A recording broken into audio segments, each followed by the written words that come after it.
dalam menyongsong datangnya bulan suci Ramadan.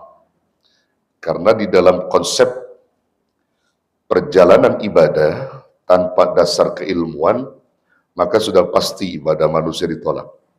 Fakullu man bighairi ilmin ya'malu a'maluhu mardudatun la tuqbalu.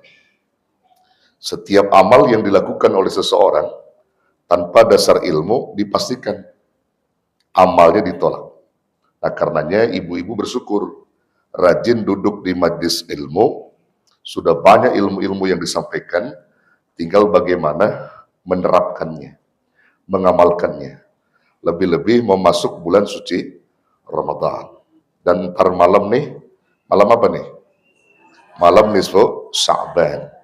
Itu dalam keterangan riwayat dijelaskan ada 5 malam di mana doa kita nggak pernah ditolak sama Allah. Ada 5 malam di mana doa kita nggak pernah ditolak sama Allah. Yang pertama malam Jumat, yang kedua malam Idul Fitri, yang ketiga malam Idul Adha, yang keempat malam awal bulan Rajab, dan yang kelima malam nisfu Sya'ban. Nah, ntar malam tepatnya nisfu Sya'ban. Ada juga yang melaksanakan malam Rebo, nggak apa-apa. Ya, itu nanti malam doa-doa kita tidak akan pernah terhalang. Kalau kita niat tulus karena Allah, mohon sama Allah, minta apa aja, silakan. Bermunajat sama Allah, sungguh-sungguh kepada Allah, Allah akan berikan. Kecuali orang-orang yang tertentu, yang gak bakal diampuni dosanya sebelum dia tobat. Siapa mereka? Pertama, mudminul khamr. Orang yang mabuk, yang suka mabuk tuh, nah itu gak bakal diampuni sebelum dia tobat. Malam itu, dia gak bertobat dengan tobat nasuha, gak diampuni. Ya, yang kedua siapa? Uququl walidain. Orang yang durhaka kepada kedua orang tuanya. Nah, makanya penting tuh. Sebelum malam nisfu Sya'ban itu, kita mesti sungkem sama orang tua kita kalau orang tua kita masih ada. Kalau ada kehilapan, kesalahan selama ini. Kita minta ampunannya, permohonan maaf kepada kedua orang tua kita. Uququl walidain. Kemudian yang ketiga adalah orang yang suka apa? Ya, musahin. Musahin itu artinya yang menyimpan dengki. Menyimpan dengki, dendam. Nah, itu termasuk tuh. Kalau ada orang yang dengki, dendam, hatinya kotor, hatinya keriting. Tahu keriting? Ya keriting hatinya itu. Belum memaafkan, belum bisa move on kalau kata anak sekarang. Maka datang malam nisfu Sya'ban, dia berdoa, masih nyimpan dendam, ditolak doanya mau. Kecuali dia ilangin tuh dengki dendamnya, udah nggak ada. Kesalahan antar manusia udah nggak ada. Dan yang keempat siapa? Qati'ur rahim. Orang yang memutuskan tali silaturahim. Nah, 4 orang inilah yang nggak bakal diampunin dosanya, kecuali dia tobat nasuha. Nah, selain itu, malam nisfu Sya'ban dia gunakan untuk benar-benar munajat kepada Allah, dia berzikir kepada Allah, insya Allah segala apa yang kita inginkan pasti akan diijabah oleh Allah Subhanahu wa Ta'ala. Maka jangan pernah sia-siakan malam nisfu Sya'ban. Ntar kalau yang mengadakan ntar malam silakan, besok malam juga boleh. Terus biasanya kalau nisfu Sya'ban itu ibu-ibu jamaah suka bawa apa? Air, boleh, silakan. Cuman jangan pakai bawa 10 galon ya. Jangan, nggak muat 10 galon. Bawa aja 2 botol begini nih. Kalau 2 botol begini, bawa nih. Jangan ditaruh semua ke depan. Taruh di depan satu, buka, atau diantum satu tuh. Ibu-ibu nih, taruh di depan satu-satu. Di depan ibu satu. Kalau ibu baca Yasin 3 kali balik, lah kan seret. Betul? Jadi jauh-jauh ngambil ke sono, di depan ibu aja ambil. Begitu siasatnya, paham? Iya, jangan dua-duanya taruh di depan. Satu taruh di depan ibu. Kayak begini nih, buka. Kalau baca 3 kali balik Yasin itu kan lama juga itu. Ya, jadi tinggal minum di situ kalau aus. Tujuannya begitu. Nah, kita sudah melakukannya bertahun-tahun. Hal itu ada keterangannya. Dan ada riwayat-riwayat yang menjelaskan tentang itu, tafadhol. Kita ambil banyak hikmah-hikmah yang kita temui.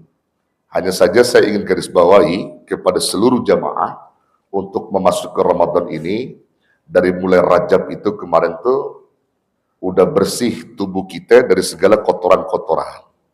Makanya Rajab itu merupakan bulan untuk apa?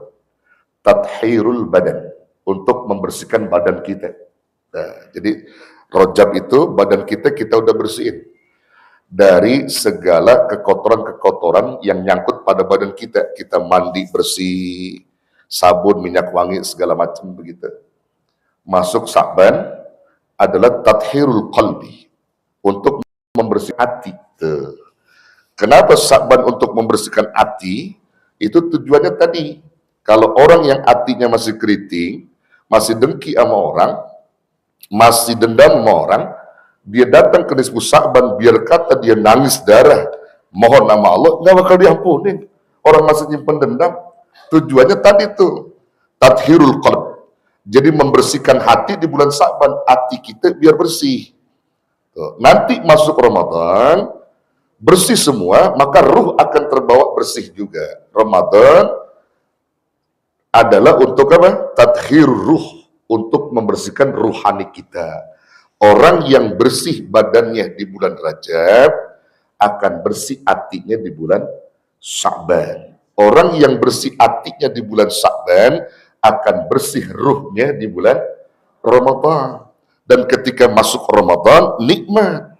Maka orang-orang yang bisa bersih hatinya lah dan bersih ruhaninya lah yang mampu jalanin Ramadan dengan nikmat gitu. Taraweh nikmat, puasa nikmat, baca Quran nikmat. Itulah orang-orang yang hatinya bersih, ruhnya bersih. Yang kalau bahasa ulama umurnya jadi barokah. Orang yang umurnya berkah, hatinya bersih, ruhnya bersih, dia yang mampu jalanin ibadah Ramadan sampai tuntas. Nggak ada noda. Sungguh-sungguh. Jadi benar-benar gitu. Kalau dia berbuka, kolbunya berzikir kepada Allah. Kolbunya terus mengingat Allah. Dia baca Quran. Ada Quran kata Nabi apa? Afdhalu zikri tilawatul Quran. Seutama-utamanya zikir itu membaca Al-Quran. Dan Ramadanlah sebagai bulan yang tepat di mana diturunkannya Al-Quran. Syahrul Ramadan alladzi unzila fihil Quran. Maka kita baca Quran sebagai bentuk zikir kita yang paling berat, yang paling besar. Di bulan Ramadan baca Quran. Kita baca Quran. Maka orang yang sungguh-sungguh baca Quran, mereka yang umurnya berkah, mereka yang menikmati hidangan Allah di bulan Ramadan. Jadi nggak dikit-dikit dia buka Quran, nggak. Jadi maksudnya dia nggak baca dikit gitu. Dia baca 1 juz, 2 juz, kadang sehari bisa 3 juz tuh orang-orang yang benar-benar. Kalau ibu kira-kira baca Quran berapa juz sehari? Kalau Ramadan gitu Ramadan. Hah? 1 juz bagus. Juznya juz apaan? Ya. Iya, itu ibu-ibu kan begitu kadang-kadang ya. Niatkan, saya biasa kalau Ramadan tuh minimal saya khotam 3 kali, minimal itu, minimal. Kemarin khotam 5 kali, alhamdulillah. Di samping saya bahas tafsirnya, saya kalau udah khotam 4 kali punya niat saya akan bahas